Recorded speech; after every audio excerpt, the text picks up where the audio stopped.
Yes. Okay. All right, so what I'd like to talk a little bit about, changing topics quite a bit, is looking at damping and piezoresistive response of nanocomposites. And this is a research team that consists of myself and Dan Inman. We started this before he left for Michigan, and we've continued since he's been gone. We've had a couple of different students work on this. Darsh Chaureza is our primary student. He's an ESM. But we've also been able to support an ME student, an undergraduate, and one SIMS researcher who's been helping with some of the experimental setup. What we're interested in is really trying to do structural health monitoring, and we're looking at this from a monitoring of resistance point of view. And so, for example, we have here, I don't have a pointer, but we have here a picture of what we call a fuzzy fiber laminate. It's okay, I can survive with that one. Okay, there's one up there. There is one up here? It's on the clicker. It's a clicker. Gene, you didn't take a clicker, did you? That's okay. There it is. There you go. All right, I'll try not to shoot anybody's eyes. So we have a fuzzy fiber laminate here. So you see a regular, say, glass fiber laminate in a stacking sequence where we have fuzzy fibers dispersed. And these fuzzy fibers are essentially glass fibers where nanotubes have been grown on their surface. We have some examples here. Is a picture of a glass fiber with some multi-wall nanotubes on the surface. And the other fiber we're interested in looking at is actually carbon nanofibers. So these are woven or spun nanofibers. But essentially what we want to do is put these into a laminate structure and then be able to, at the macro scale, sense deformation. So this blue line here is stress-strain response, and the red line is the corresponding change in resistance response with load. And so that's what we're after. So the background is to try and move from what we call scheduled maintenance in aircraft in particular to targeted replacement of components as they need it. In other words, the component tells us, hey, I'm damaged, I need some help. We're interested in lightweight systems because we're in the aerospace department. If it's too heavy, it's not going to fly. And our focus has been particularly on carbon nanotube polymer nanocomposite systems. And really, my interest as a multi-scale modeling type person is that all of the piezoresistivity originates at the nanoscale, either through something which we call an electron hopping mechanism or through nanotube inherent piezoresistivity. And so we've got here a couple of evidence from the literature of, again, this macro scale sensing capability. So here's your, in this case, these are some folks we're collaborating with in Mexico. There's your stress-strain response and your resistance, your delta R over R response. And you're able to pick up things here like an initial elastic portion, transition to plasticity, and then final failure. So our approach has been to develop a multi-scale model for capturing electron hopping. That's primarily what Adarsh has been working on. We've also been looking at damping and coupling that with piezoresistivity, which is what Professor Inman brings to the table.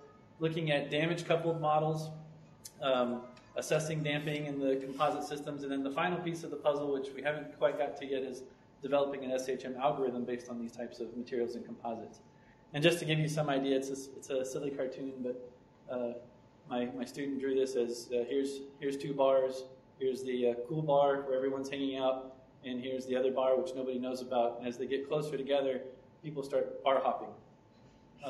So you can imagine this is downtown Blacksburg, but these are electrons jumping across from one neighboring nanotube to the next, and that's what we mean by electron hopping. So I'll start off with a little bit of what Professor Inman's done over in SIMS with his student. Really the key point here is the high temperature vibration experiments. So these are all structural level experiments where we've embedded some nanomaterials in there and then looked at the vibration response at different temperatures, and you can get a feel for here how the temperature change is causing shifts in the peak frequencies.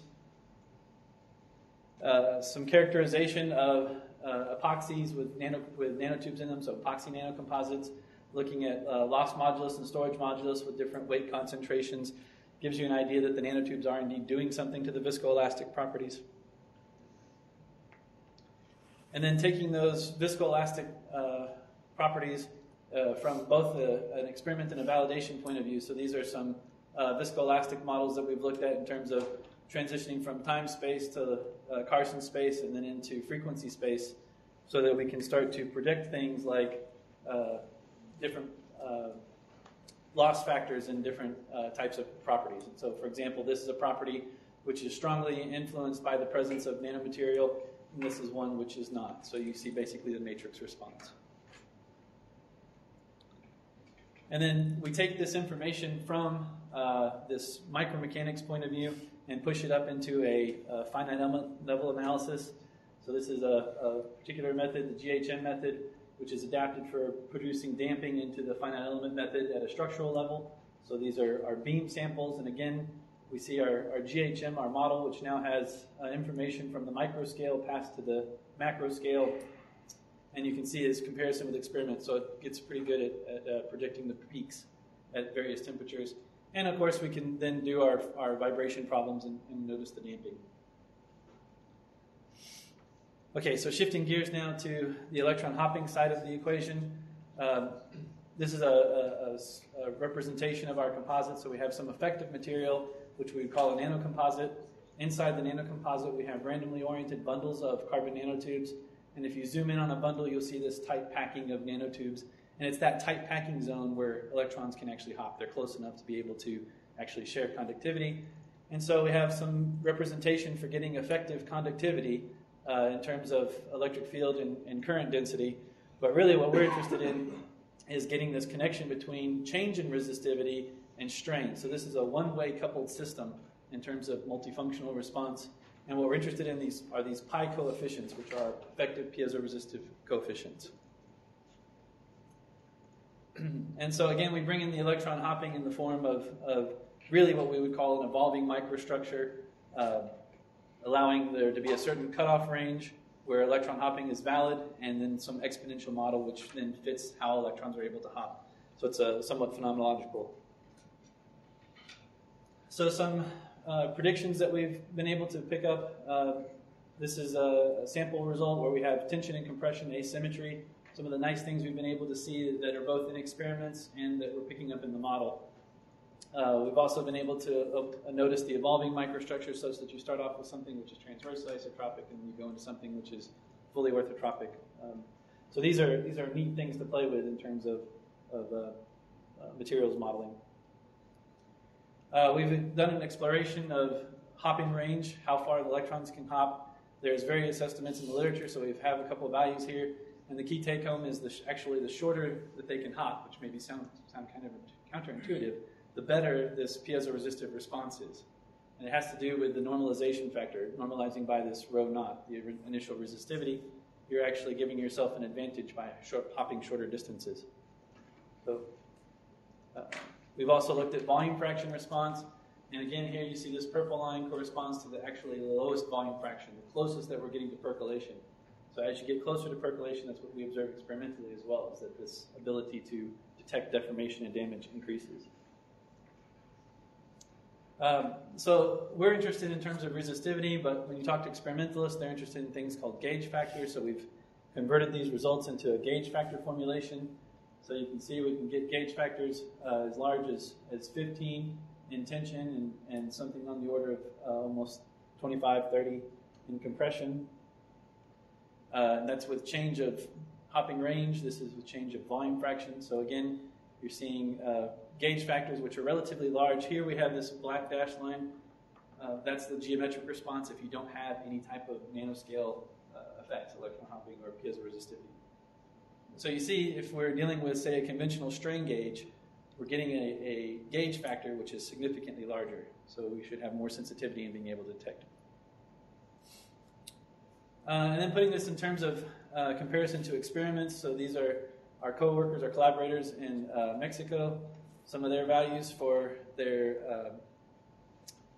gauge factors are in the 1.8, 1.5 range.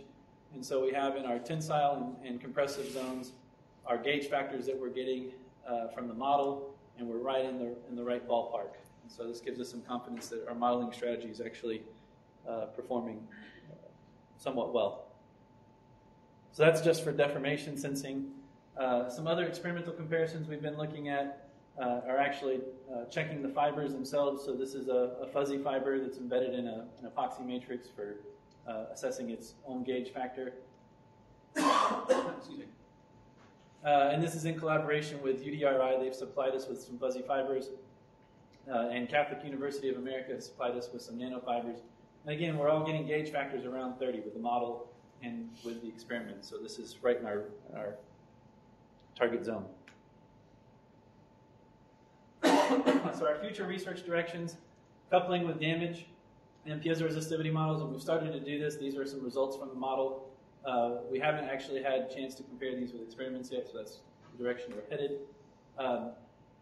Identify some optimal nanocomposite structures. What we're doing is kind of heading towards these two federal paradigms, the digital twin and this idea of materials genome, being able to design the materials from a modeling point of view up and take a good guess before you start actually making it in the lab.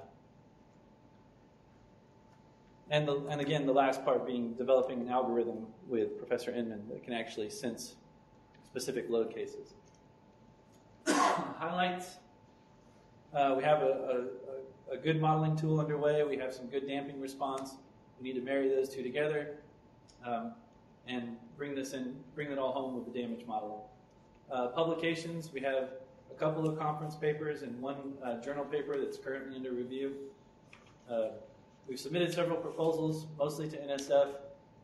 Still trying to get to that, 1 out of 10 ratio.